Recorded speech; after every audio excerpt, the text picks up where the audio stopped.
प्रश्न करते हैं। उद्धव जी से विदुर जी की भेंट होती है। जिस समय आपने प्रारंभ में सुना कि विदुर जी जाते हैं, धृतराष्ट्र को समझाते हैं, धृतराष्ट्र वन में जाते हैं, उनकी मुक्ति हो जाती है। लेकिन विदुर जी के अभी वे भगवान के धाम नहीं गए हैं, वे पृथ्वी पर ही हैं, लीला कर रहे हैं।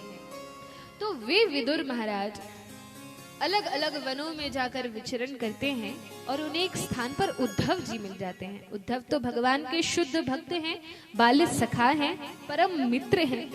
उद्धव जी के चरणों में गिरकर हाथ जोड़ के प्रार्थना करते हैं कि हे उद्धव जी, आप तो भगवान के सखा हैं, कृपया भगवान के विषय में कुछ बताइए। उद्धव जी रोने लगे। कहा, विदुर जी, यह आपने क्या पूछ लिया?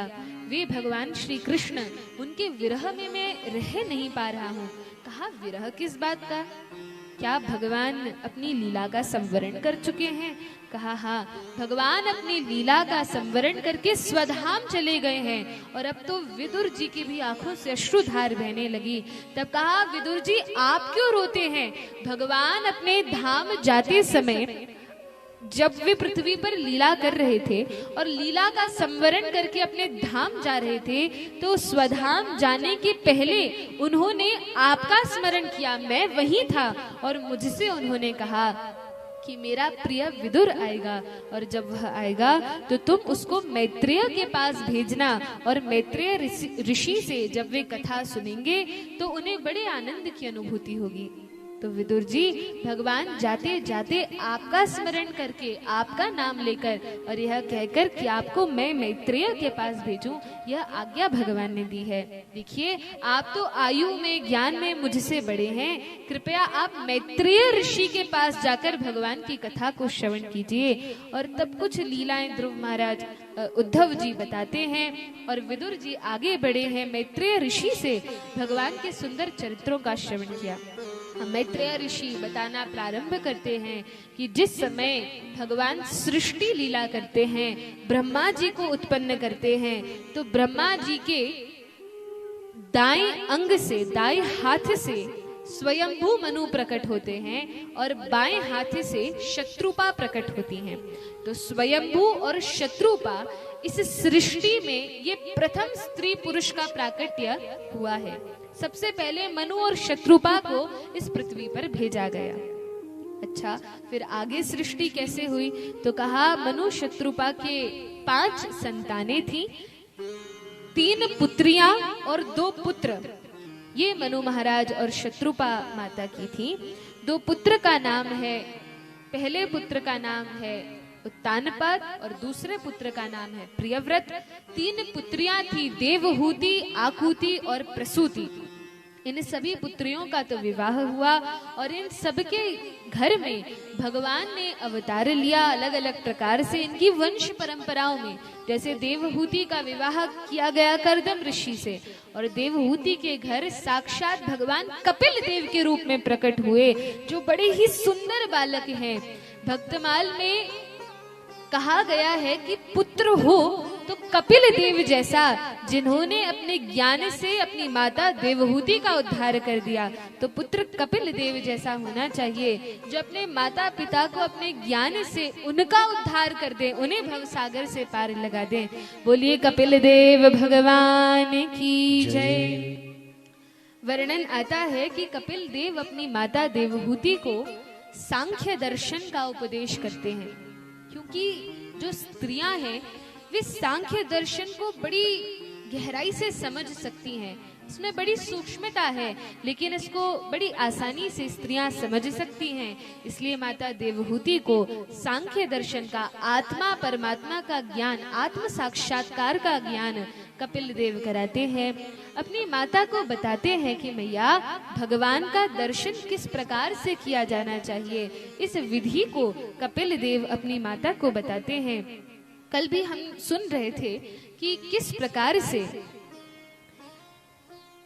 जो कुंती देवी हैं वे भगवान की प्रार्थना करती हैं और वे कहती हैं, नमः पंकज नाभाय, नमः पंकज मालिने, नमः पंकज नेत्राय, नमस्ते पंकजांग्रये, कि आप तो आपके चरण कमल के समान है, आपकी नाभि कमल के समान है, आपका मुख कमल के समान है, नयन कमल के समान है। तो कुंती देवी जब भगवान की स्तुति करती हैं तो चरणों से प्रारंभ करती हैं। करना तो वे चरणों से ही प्रारंभ चाहती थी, लेकिन वे जानती हैं कि वे बुआ हैं, भगवान के चरण स्पर्श करते हैं, इसलिए पहले वे नमः पंकज नाभाय कह देती हैं और फिर चरणों से लेकर मुख तक प्रणाम करती हैं। तो यही भगवान के दर्शन की और भगवान को प्रणाम करने की विधि है। क्या विधि है? जब हम मंदिर में जाएं या भगवान के अर्चा विग्रहों के दर्शन करें तो भगवान को प्रणाम करने की विधि है कि चरणों से दर्शन प्रारंभ किया जाए। किसी भी मंदिर में हम जाएं, कोई भी विग्रह हो, तो सबसे पहले जाकर अपनी आंखों को भगवान के चरण कमलों में टिकाना चाहिए, भगवान के चरणों में लगाना चाहिए। जाते से भगवान के मुख को नहीं देखना चाहिए, सबसे पहले चरणों का दर्शन देखना चाहिए कि भगवान अपने चरणों में किस प्रकार की सुंदर पायल पहने हैं, घुंघरू पहने हैं। भगवान के पाद पद्मों में, चरण कमलों में 10 नख चंद्र हैं, 10 नाखून हैं जो चंद्रमा के समान प्रकाशित होते हैं। एक एक नख चंद्र में, एक एक नाखून में कोटि कोटि चंद्रमाओं का प्रकाश है। तो भगवान के चरण कमलों के दर्शन करने चाहिए। कितने सुंदर चरण कमल हैं। और क्या है भगवान के चरणों में? 10 नख चंद्र है और पायल है, घुंघरू है। और क्या है चरणों में? भगवान के चरणों में तुलसी की माला पड़ी हुई है। भक्त तुलसी की माला चंदन से चर्चित करके, चंदन लगाकर और भगवान को अर्पण करते हैं। तुलसी पत्र भगवान के चरण कमलों पर पड़ा हुआ है। तो इस प्रकार से भगवान के जो चरण कमल हैं वे बड़े सुंदर हैं। तो सबसे पहले चरणों का दर्शन करना चाहिए। फिर क्या करना चाहिए? तो कहा फिर देखना चाहिए कि भगवान की जो जंघाएं हैं वे कितनी सुंदर हैं। भगवान अपनी जांघों में सुंदर धोती पहने हैं, पीतांबर वस्त्र धारण किए हैं, रेशमी रंग की भगवान वस्त्र धारण किए हैं, उन्हें देखना चाहिए। देखना चाहिए कि भगवान कौन से रंग के वस्त्र आज पहने हैं।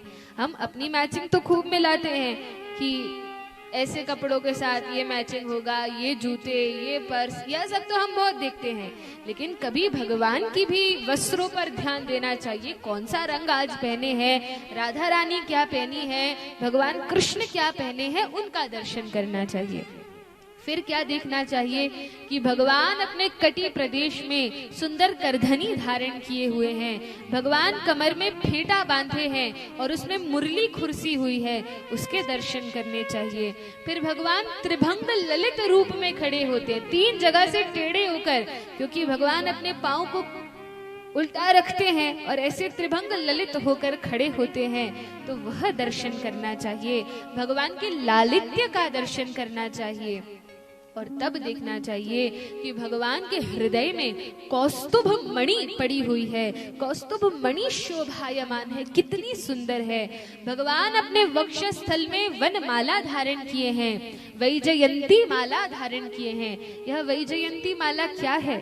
तो कहा 5 अलग अलग रंग की, 5 अलग अलग पुष्पों की जो माला भगवान पहनते हैं वह वैजयंती माला होती है, उसके दर्शन करने चाहिए। तब भगवान के गले में सुंदर हार है, पुष्प है, उनके दर्शन करने चाहिए। भगवान अपने हाथों में कंगन धारण किए हुए हैं, बाजूबंद पहने। यशोदा मैया बड़ा सुंदर श्रृंगार करती हैं, भक्तजन बड़े भाव से भगवान का श्रृंगार करते हैं। हम लोगों को तो केवल दर्शन मात्र करना है, कम से कम ध्यान से देख ही लेना चाहिए कि भगवान कितने शोभायमान हो रहे हैं।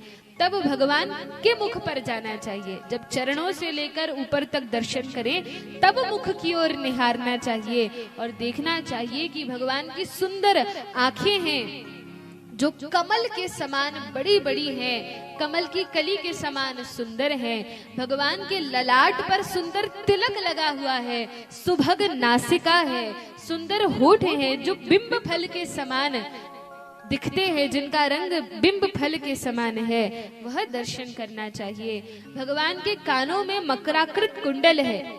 अब होता क्या है कि भगवान की सेवा में लगने के लिए जो अलग अलग देवी देवता होते हैं वे आभूषण बनकर भगवान की सेवा में लगते हैं। जैसे भगवान अपने हाथों में जो बांसुरी धारण किए होते हैं, वह बांसुरी कौन है?